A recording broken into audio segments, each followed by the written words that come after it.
I'm Dan, and this is Connor, and this is our pitch for Desteria. This game is for 16 to 18 year olds. It's a sandbox RPG set in an amazing fantasy world which features locations based off of real countries.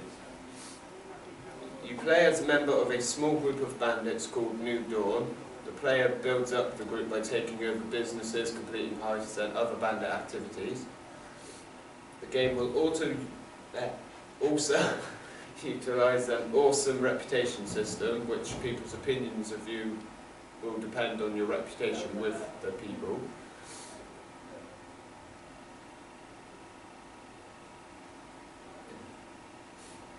You play as Nyaja, an exciting and unique character in this fantasy world. Her parents have vanished, assumed dead, and has joined the bandits as her main way of survival in a difficult world.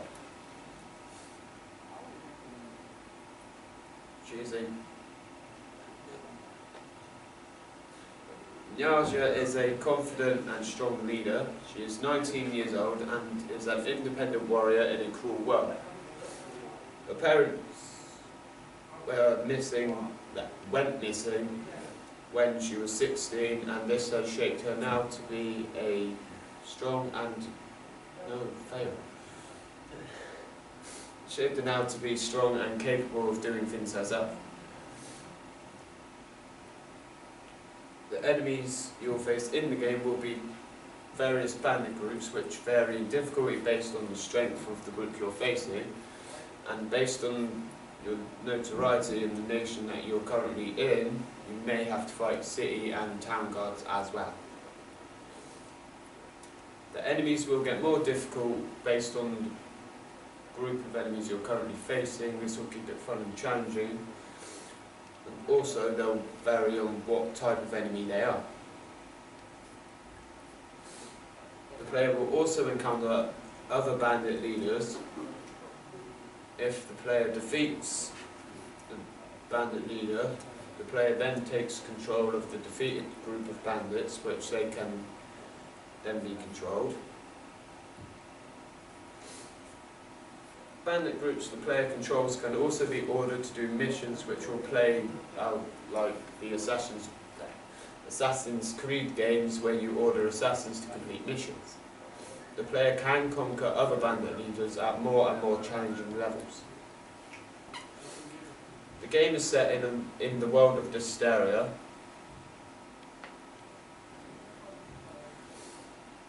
The layout for some of the game's locations, like forests, mountains and other places, are based off of places in Scotland.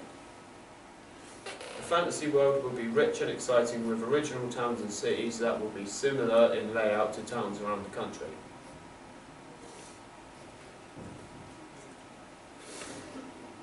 The game will be played using the arrow keys on the keyboard, and it will be played from a top-down perspective. The combat system in the game is the same as the system used in Pokemon games. The player will use the mouse to select various different attacks that the player can then use. Some of the attacks the player can use will become more powerful as you level up and progress through the game's storyline. There will also be a trading system where the player can trade weapons, attire, etc. for either gold or more powerful weapons and attire. There will also be a mission system when you take over bandit camps.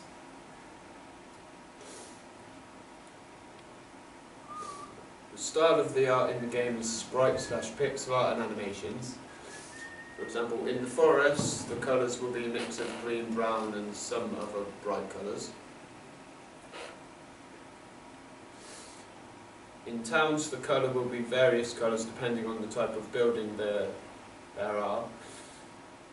For houses and other buildings, there will be dull, sometimes grey colours for the walls of buildings.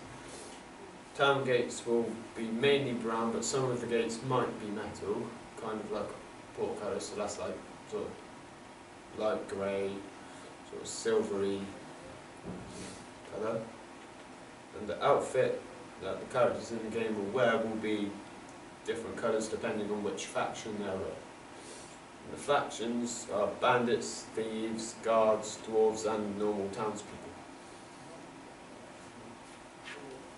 Over to you.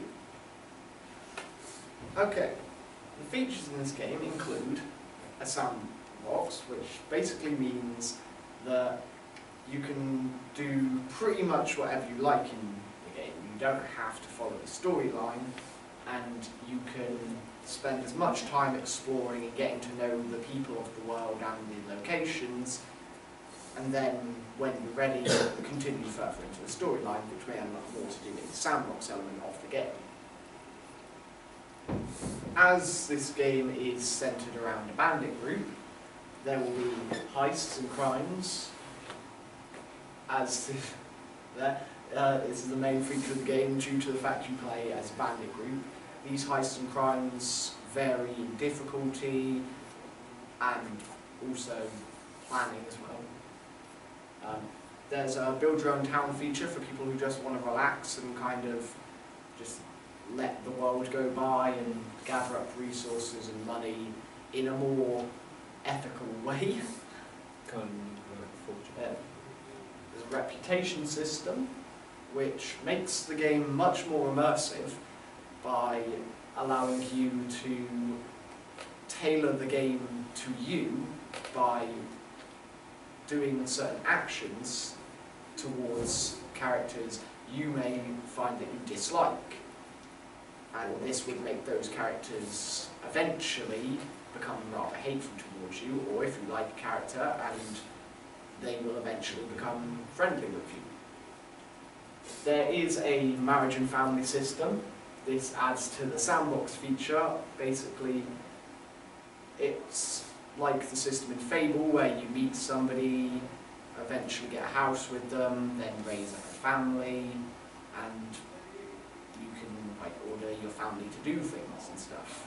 Well, not exactly order. Well, not exactly order, but request. There is a trading system which alters your reputation with people.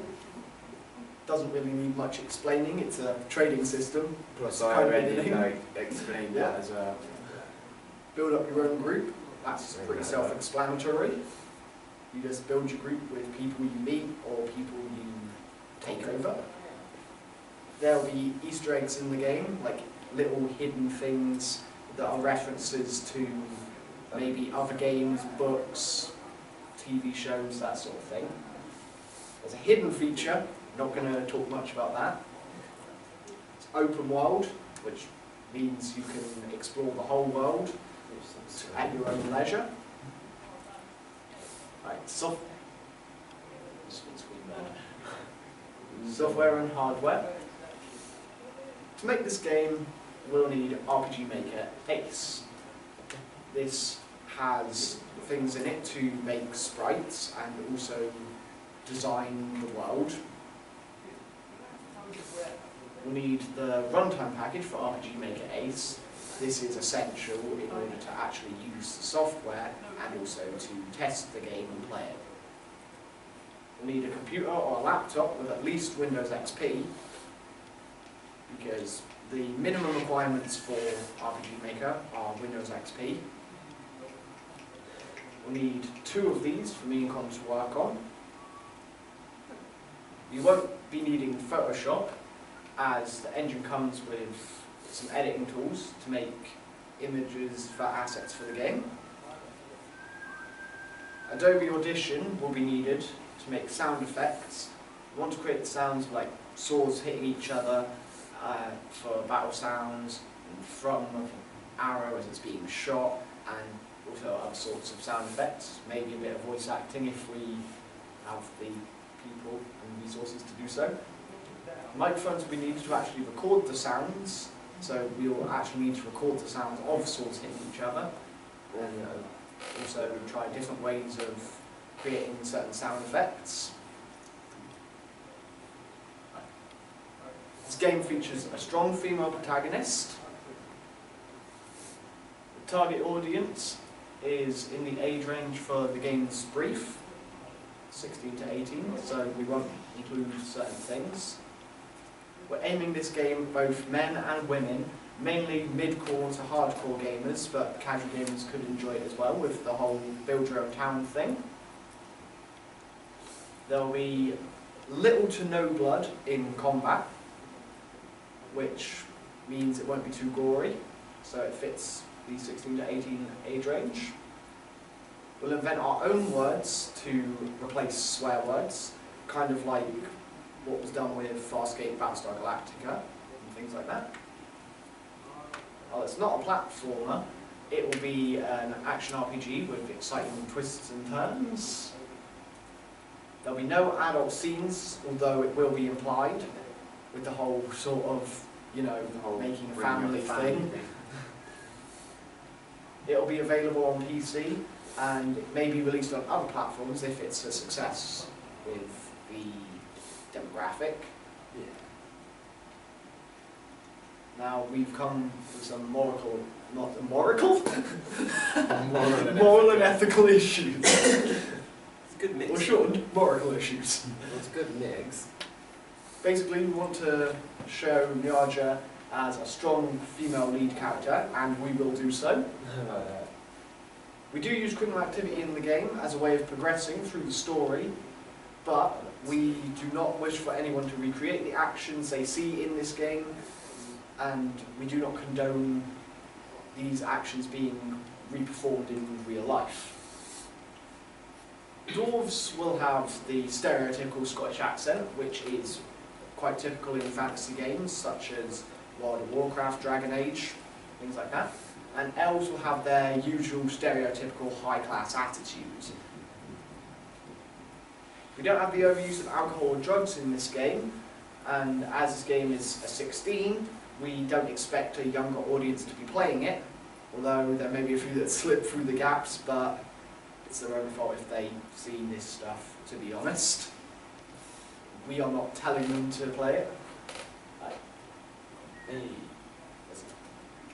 16.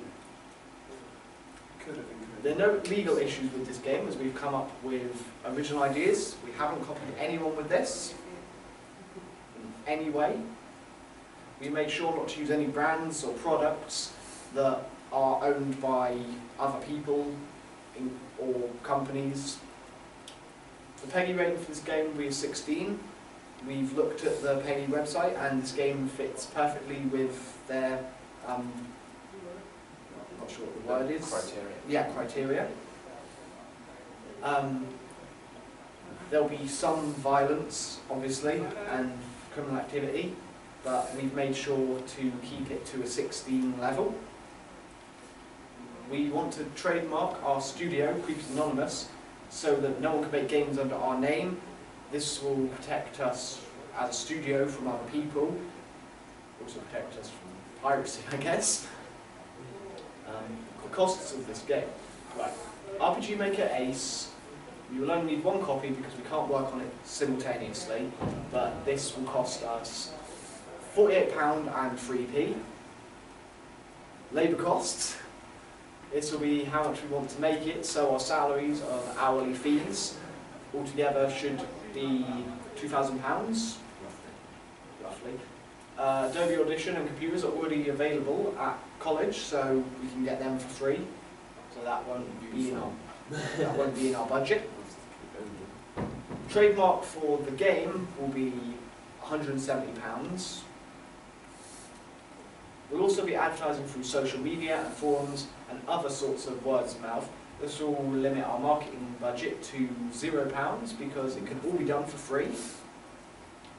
Total cost to make this game will be £2,218 and 3p. The game itself is planned to cost £10 to £15, depending on the popularity. Thank you. Any questions? Thank you, Daniel. That was a very precise budget. Excellent. Yes, thank you guys. Very informative, very clear. I like the artwork map. I thought that was very cool. I do have a question for each of you. So, Dan, how would you sum up the unique selling point of this game? So what separates it from everything else? There's not many games that really are, well, as a word, entertaining these days. People want more from a game. They want to see stuff that they can kind of relate to. They also want to see stuff that they can enjoy.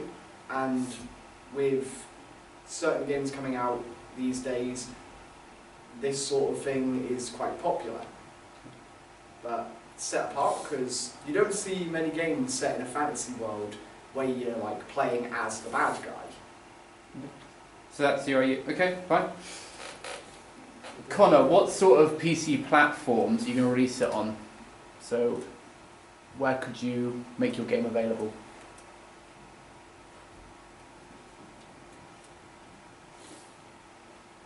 What do you mean, like, what kind of computers? Like normal computers or laptops Well, or... I mean, so you're going to release it on PC, so how are people going to get your game? What sort of services might you use? That's a good point. Could use... No. What were you thinking? I was going to say we could use Steam. Yeah. We could. Alright. Although for that we have to buy a license. Yeah. That's why I said, £80 for that. Yeah. So that might be an added cost, but Yeah. it's a way to get it out there, isn't it? Yeah. Just wanted to know if you thought about it, Connor. There are other platforms in I Steam. gave it a thought, but Yeah. I didn't really get any solid ideas out of it. I suggest you have a look at where you could release it. Yeah. But that was very good. Thank you. Thank you very much.